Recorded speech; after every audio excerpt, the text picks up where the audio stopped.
ভয়াবহ রক্ত সংকট পুরুলিয়া মেডিকেল কলেজ হাসপাতালে। চূড়ান্ত সমস্যায় রোগীরা। সমস্যা আরও গভীর থ্যালাসেমিয়া আক্রান্তদের। রক্ত জোগাড় করতে নাজেহাল রোগীর পরিজনরা।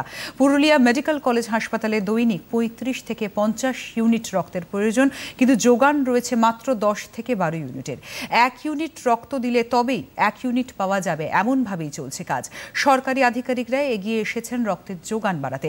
পুরুলিয়ার মানবাজার ২ নম্বর ব্লকের আয়োজন করা হয় রক্তদান শিবিরের। রক্তদান করেন মানবাজার মহকুমা শাসক এবং মানবাজার ২ নম্বর ব্লকের বিডিও সহ অন্যরা। জেলায় মানুষকে রক্তদান করার জন্য অনুরোধও জানান তারা।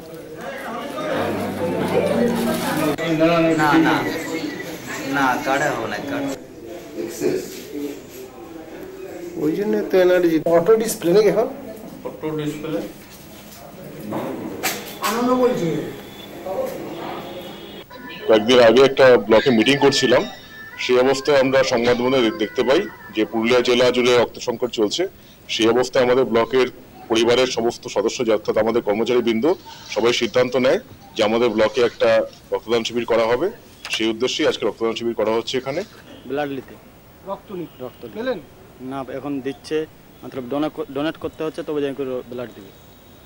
বিনা ডোনেটে ব্লাড দিচ্ছে না। কি ব্লাড দরকার ছিল? AB positive. কিভাবে পাচ্ছেন? এখন ব্লাড ডোনেট করছি, তবে ব্লাড দিচ্ছে।